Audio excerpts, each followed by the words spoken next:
Bismillahirrahmanirrahim. We begin by praising Allah subhanahu wa ta'ala. We ask Him to send His most choicest salutations on the pinnacle of creation, Muhammadur Rasulullah sallallahu alayhi wa sallam. Assalamu alaikum wa rahmatullahi wa barakatuh. My name is Anas Choonara. We welcome Moulana Sulaimaan Ravat onto the show. And how are you, Moulana? Assalamu wa rahmatullahi wa barakatuh. I'm well. How are you, Anas? Alhamdulillah, can't complain. Alhamdulillah. I'd just like to give a brief introduction about Moulana for our listeners. Moulana Sulaimaan Ravat is a renowned Islamic scholar, orator, and community leader, widely recognized for his profound understanding of Islamic jurisprudence and as well as contemporary politics. His ability to engage in audiences around the globe with extensive training in Islamic sciences. Moulana has made significant contributions through lectures, radio shows, and public events, addressing both traditional and contemporary issues faced by Muslims.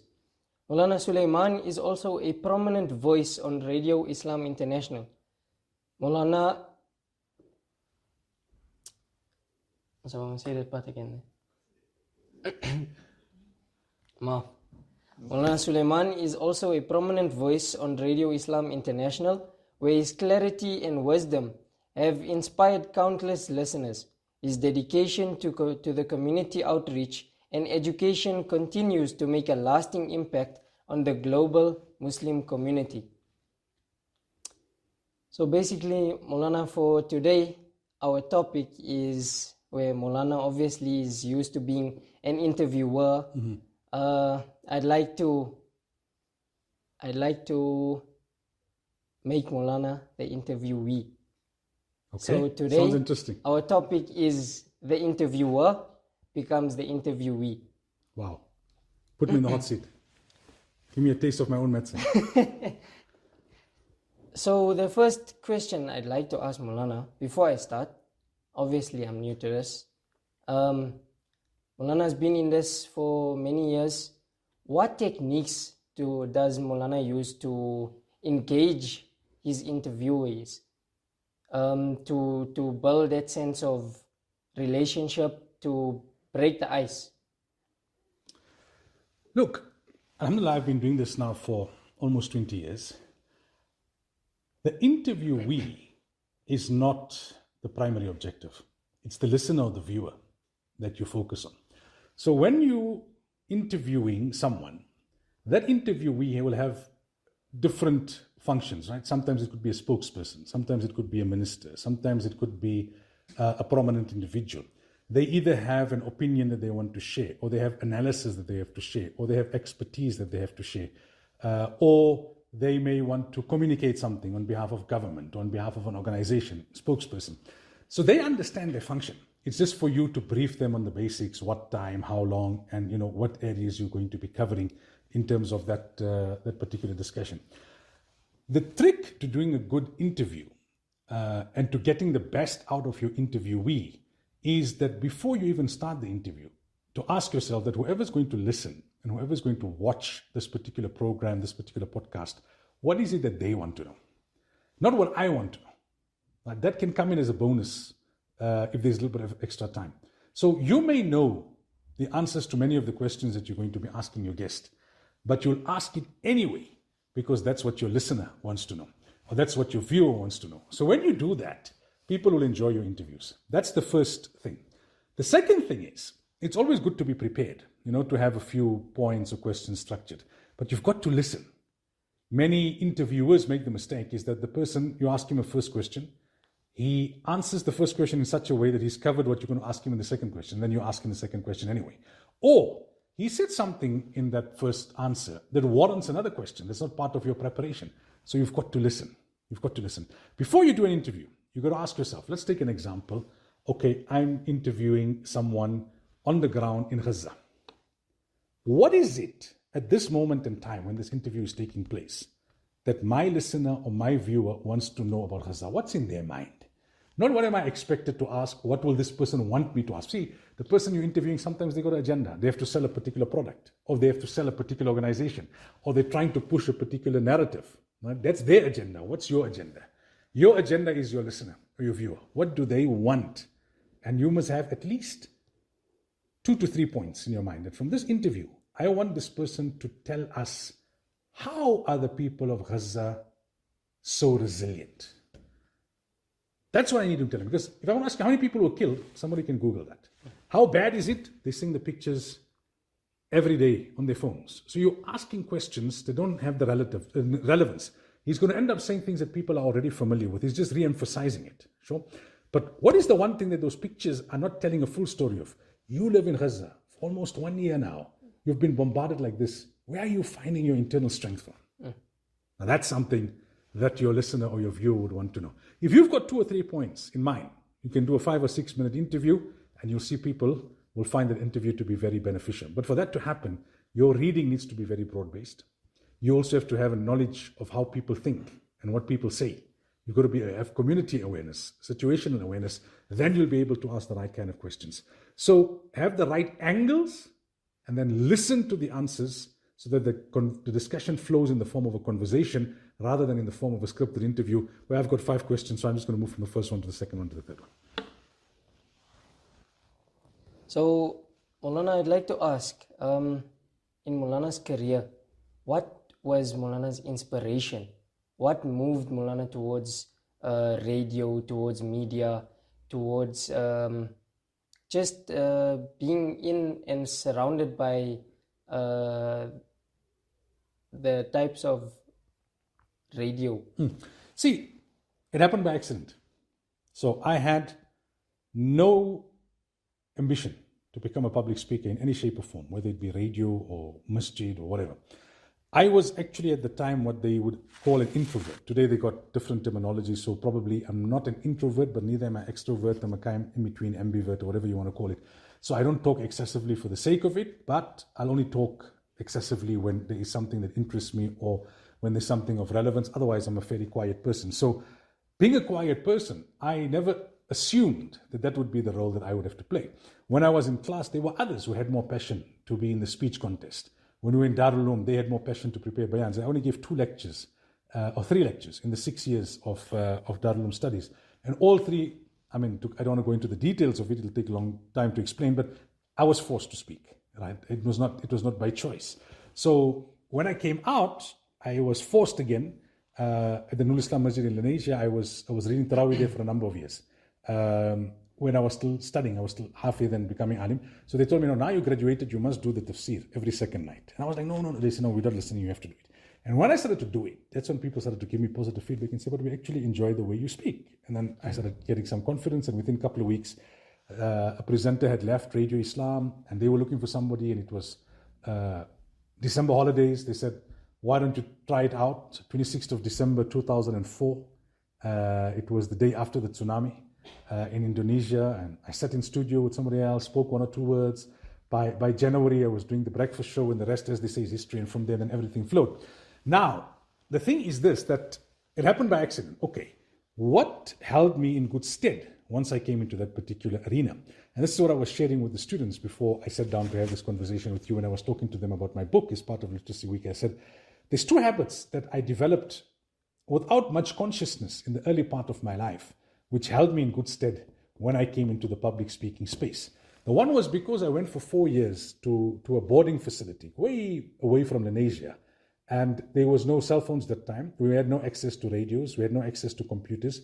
So in our free time, I used to read a lot. All types of books, novels and biographies and autobiographies and Islamic books and all types of books. Some of the books I read, I never really understood it. My uncle was an Alim. I would go to his library and take out something on Sahih Muslim. And I was a student in school, just finishing my hifz, and I'm reading this thing and I'm not understanding half the things. But I don't know if I said that I was compelled to read to fill up my free time. And when I came back home, even though I had access to television and mobiles had come onto the scene by that time, but there was no smartphones then, right? So you couldn't go and browse, and there was no YouTube. Internet was there, but it was the old dial-up internet. So I just for some reason found listening to radio much more enjoyable than watching television. So reading and listening. Reading, you can live 1,000 lives in one life with every book that you read, and it broadens your horizons.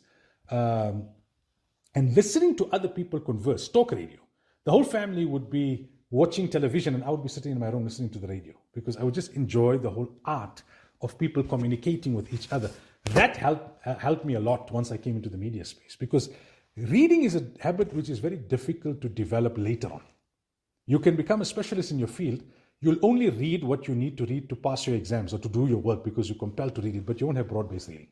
And broad-based reading is such that you can sit in any room and somebody can start talking about anything which is their profession. They can talk about science, they can talk about medicine, they can talk about politics, they can talk about sports, they can talk about anything. You'll be able to say a word or two because your reading is broad-based. You're not an expert in that field. They talk about US politics, you can say a thing or two about Trump or about Harris. They talk about India, you can talk about Hindutva ideology. They talk about Europe, you can talk about the issue of immigration. You can say a word or two because your reading is broad-based. So it gives you relevance. And listening broadens your understanding, develops your vocab, so does reading. And the two combined then puts you in a space where you understand the psyche of the different people listening and the different people speaking. So when you prepare a talk, a lecture, or when you're doing an interview, or you're doing a radio program, or you're doing a TV program, you're doing anything. Let's say you want to talk about parents, the rights of parents. You're not going to find a new hadith. You're not going to find a new Quranic ayah. So what's going to make your bayan stand out, or your talk stand out, or your show on the rights of parents stand out? The examples, the angles, the questions. Now, how will you know what questions, what angles, what examples if you're not reading and listening? If you don't have understanding of how people think? Now that person, that orator, that speaker, that presenter who understands the psyche of the people who are listening and watching, he knows exactly what questions to ask, he knows which points to make, which angles to take, and that's what makes the difference. I agree with Moulana completely. I'm just thinking about it now, about reading. I used to sit with my dad actually. He used to be speaking with my grandfather and all my uncles, and as a Alim, there's a lot of politics involved in all of that. So I used to sit with them, and they used to be speaking about different types of politics and what's happening around the world, and this Moulana is saying this Moulana is saying that, and I used to just wonder because I have no idea what they're talking about. So I actually motivated myself to read about it. I started learning more about it because, as Moulana says, reading empowers you. I wanted to feel empowered. I wanted to feel part of the discussion. So I did my research, and obviously I don't speak in front of my father.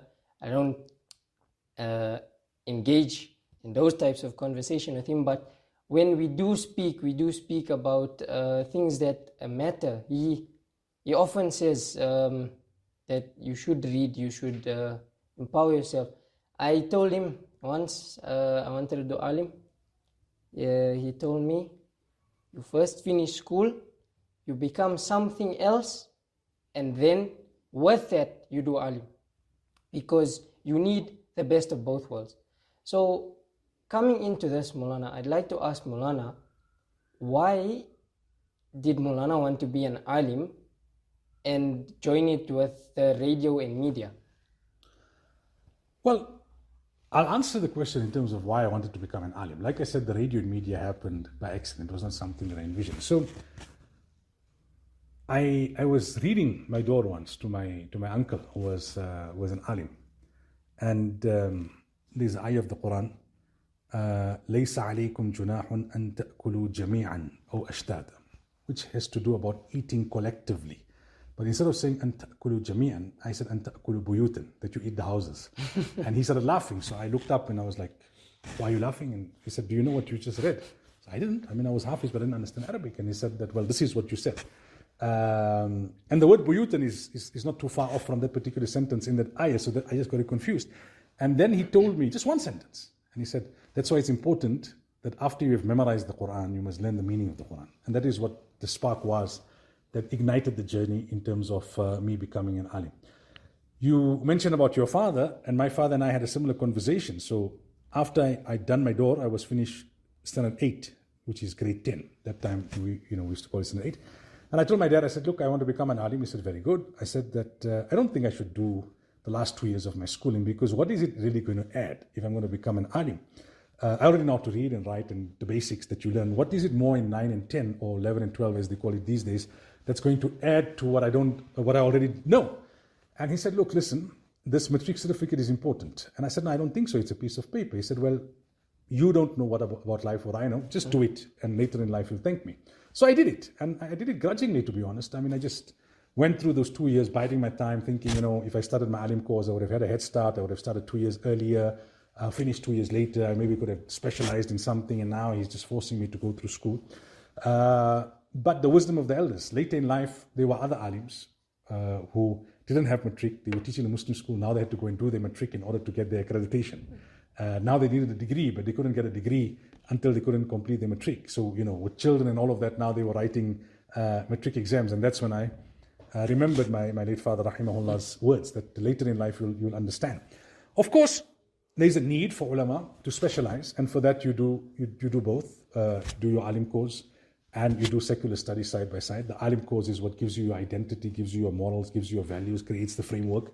And then that, whatever field you study, will enable you to specialize. Not everybody will do it, nor is there a necessity for everyone to specialize in both. Some may specialize only in a secular degree and assist in their profession as long as their morals and values are right, and others will only do Islamic sciences and they'll fulfill certain functions in society. But there's a need for people who have speciality in both, to be able to combine both the revealed and the non-revealed sciences and able to then service the community at a higher level. What has been Moulana's most challenging interview in the past? And what stood out about that?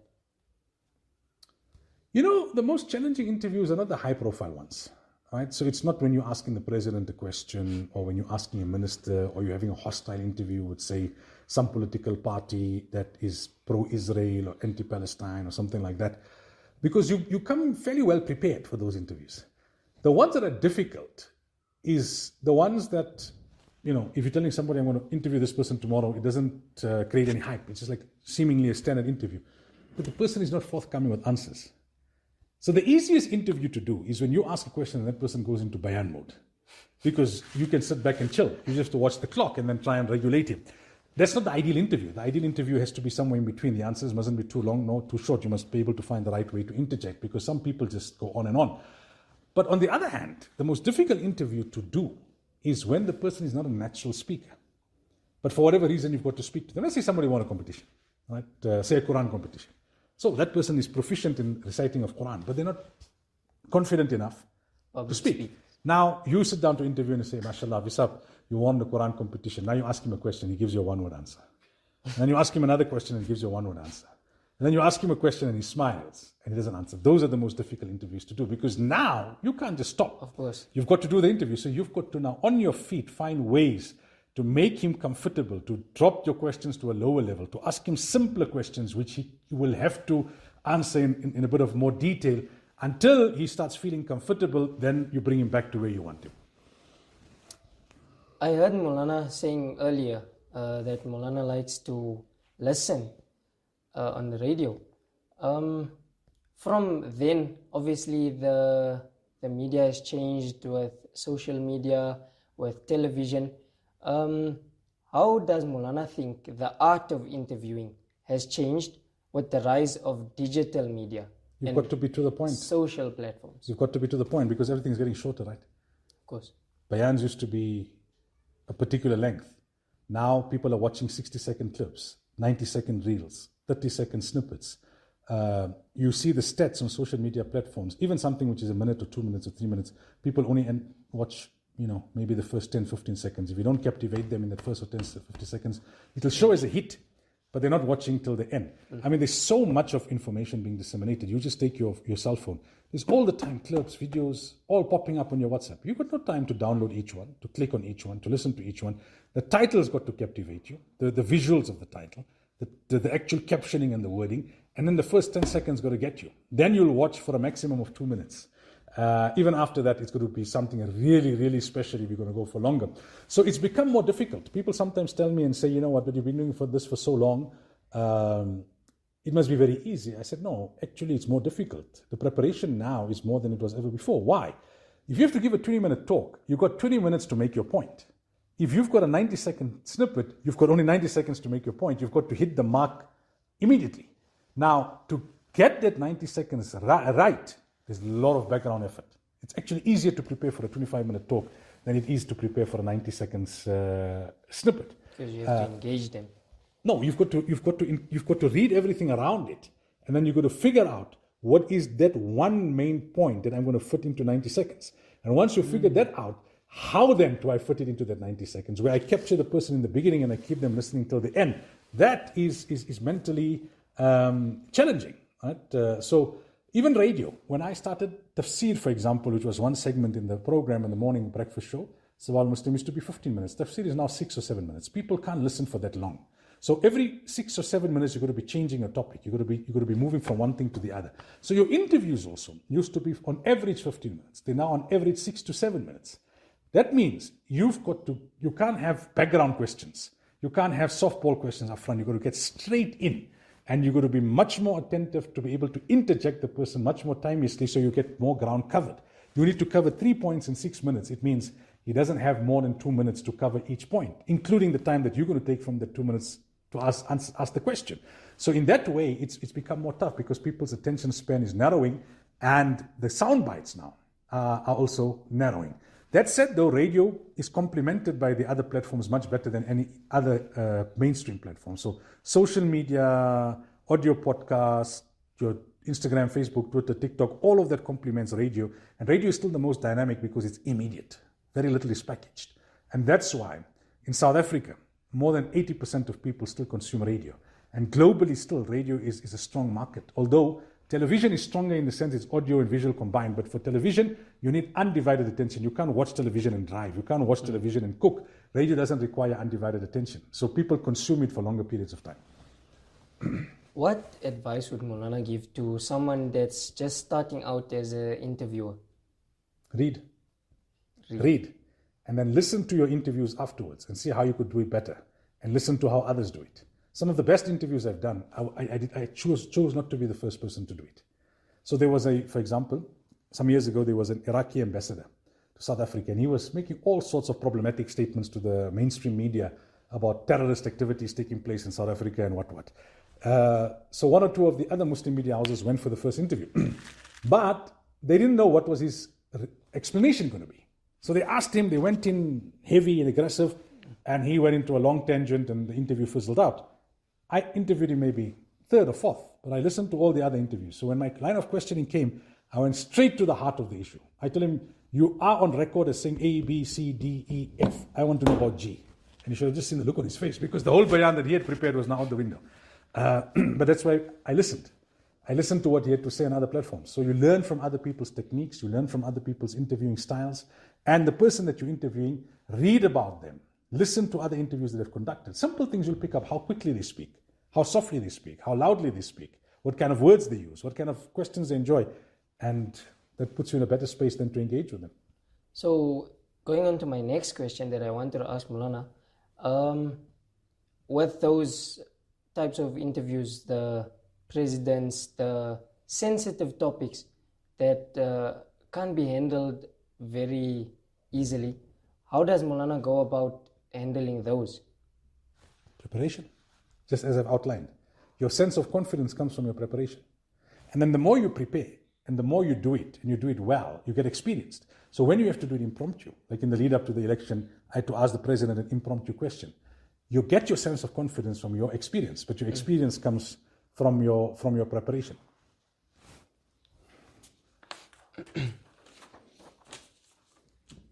Obviously, with Moulana's job, Moulana does the breakfast drives on Radio Islam. How does that impact Moulana's family life? The time Moulana gets to spend at home? Yeah, that's a good question. See, because you've got to start early, right? And not only, people ask me what time you get to work. I say, that's not the relevant question. Ask me what time I'm going to start my day to get myself psyched up. There's a lot of things that you're going to do behind the scenes to get yourself in the right frame of mind to be able to be lively in the morning. Because breakfast show is you've got to get people to wake up mentally and psychologically, not physically. You're not an alarm clock. And then they're listening to you at different periods, on the way to school, on the way to work. Not everybody's listening to you for the full 3 hours. They're catching 10, 15, 20 minutes. So you've got to structure your things such that whoever is listening at whatever time, they're getting the key doses of news as well as some religious inspiration, some light-hearted comments, etc. So yeah, I mean, look, I've never had the opportunity of taking any of my children to school for the first day because I've always been on air whenever it was the first day of school. So as a father, I've never, my fifth son will start school next year. I had the opportunity of taking them to school on the first day. I don't have breakfast with my kids before they go to work, before they go to school because I'm at work at that particular time. So there are those sacrifices you've got to make. It's also a very kind of abnormal routine because your day starts very early, but then your night also finishes late because you've got to prepare at night for that early morning. So you're kind of more free during the day. But that's the time when your kids are at school or in madrasa. So you've got to make up for these things, on the weekends and at other times. You've got to somehow manage it. Most people don't have lunch with their family because they're at work. I have the opportunity most days of having lunch with the family. So you kind of make up for it. But I mean, that's the name of the game. You've got an opportunity to talk to people when their minds are fresh. And that is the morning drive. You get to talk to people at a time when they're very receptive. But you've got to make that sacrifice. What would Moulana say makes a successful interviewer and someone that just wants to go out and be successful? A successful interviewer will be what I mentioned, I think, up front, that you do it for the sake of your listener or viewer, not for your own sake. Many interviewers are good, but they're very ego-driven. They only want to talk about what they feel and what's their opinions and interview people that they find are of interest and ask questions that they feel are relevant. And the audience loses a connection with them, even though they're very good and very talented. But the one who knows his audience is the one that will be successful at what he does. I was listening to Moulana's bayan yesterday. Just a short snippet of it. Moulana said that women nowadays want strong men. Moulana said that there's a difference between strong men and abusive men. I just want to ask Moulana that using the media, how important is it in guiding the youth, such as myself, in portraying Islam? Well, that's a good example. You see, we live in an era today where if you try to talk about the Islamic perspective of what is the role of a man and what is the role of a woman, Muslims who have been indoctrinated and socially conditioned will start saying you're a chauvinist, you're a misogynist. Far from it. It's actually insulting to a woman to try and force her to be like a man, and insulting to a man to try and force her to become like a woman. All right? And that's where in this modern society, where people say they have the noble objective that everybody must be equal, they misunderstand what equality truly means in the eyes of Allah Wa Ta'ala. In Islam, we believe that men and women are created equal but not identical. The relationship is not meant to be competitive but complementary. So that is where you got to understand what are the greatest strengths of a woman and what are the greatest strengths of a man and play to that. Strength is something which is more appreciated in a man. Beauty is something which is more appreciated in a woman. A woman is better at nurturing. A man is better at other things. Of course, there's an overlap. A man also has to do part of the nurturing. A woman would also have to do part of the protecting. But what is primary and what is secondary, we have to understand it from a young age. Otherwise, you're going to end up having boys who grow up who are very meek. And inevitably, women don't like that, no matter who they are, Muslim or non-Muslims, because it's something inherent. It's biological. Allah has created you a particular way, and no matter how much as humanity you try and change it, you can't. So that's why we have those discussions. Sometimes it's difficult. Sometimes it's our own Muslim brothers and sisters who get very hot under the collar. They just watch a snippet. They don't watch the whole podcast, and they start making all sorts of accusations and allegations. But you've got to take that risk sometimes, and you've got to show leadership and say, look, the whole objective here is not to insult anyone. It's not to show men are superior to women or women are superior to men or make anybody angry. The objective is here, we've got to understand what Allah, who's our creator, the manufacturer is telling you something, and you saying, no, you know better than the manufacturer. It can never make sense on any scale of logic. And that is what that series of clips are actually trying to achieve. No, definitely, Moulana. And it's so hard nowadays with LGBTQ and all these things where boys want to be girls, girls want to be boys. and there's no sense of masculinity anymore, no sense of femininity. It's just so hard. Tying in with this, creating strong men and strong women that represent Islam. How can they help in aiding situations like Palestine, etc.? Well, I think more than physical strength, which is important, we now need mental and emotional strength. And that is something that needs to be worked on in both men and women, because we need strong men and strong women. Their strengths will be different. I mean, you can be an athlete and I can be an athlete, but you taking part in the sprint and I'm taking part in the relay. The kind of exercises that you do and the kind of exercises that I do will not always be the same. Some of them may be the same, some of them will be very different. Right? Some of them, if you do it, it'll actually be counterproductive. And if I do it, it'll be counterproductive. Both of us are athletes. Both of us want to win. But we're running a different kind of race, right? So we've got to understand what are the unique traits, the unique qualities, the unique strengths of a woman, what are the unique traits, the unique qualities, and the unique strengths of a man. And from a young age, develop that not only in a physical sense, but also in an emotional, psychological, and most importantly, spiritual sense. When you're strong, mentally, emotionally, physically, and spiritually, then you're the whole package. Then you're the whole product. Then you prosper not only as an individual, but as a community and as a ummah. I'd like to ask Moulana, so this I made up, it's called rapid fire. I'll just ask Moulana a question, Moulana can give me an answer, and then we'll just move on to other questions. No problem. The favorite interview question? My favorite interview question? Moulana's. My favorite interview question is that make this relevant to my listener. I ask that quite often. How is this relevant to my listener? What's the most unexpected answer Moulana ever got? I asked the question and the person told me, but what do you think? And I had to tell them, well, it's not about what I think, it's about what you think. What's Moulana's go-to icebreaker? Go-to icebreaker, you mean in an interview? In an interview. I think the icebreaker is how you doing. How you doing? How you doing? You normally, when you get a sense that the guy is a bit nervous, how you doing? No, I'm good. No, I'm also good. No, like that. And you don't want to prolong it too much because then you waste time. But so Moulana does interviews outside the Radio Islam.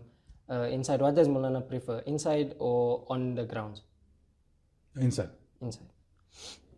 The biggest interviewing mistake to avoid? Asking a question has already been answered. Because especially if the person is kind to you, they'll answer it in a different way.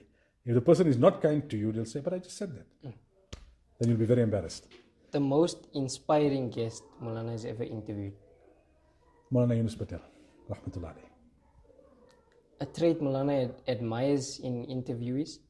Interviewees. Gee. Short, to the point answers. What's the most memorable location that Moulana has been to for an interview? Haram. Haram. Inshallah, you're going next week, Masab. MashaAllah. Moulana must make dua that get accepted. And Ameen. I will make dua. I'll make dua for Moulana also. Inshallah. One thing Moulana wishes more people knew about interview.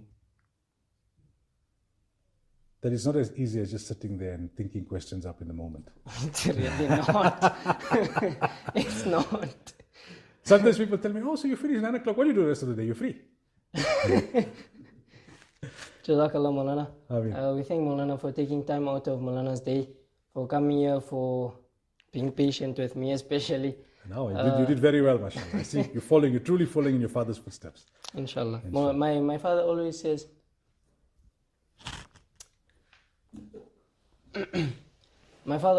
Moulana, that you should do things with ikhlas and sincerity.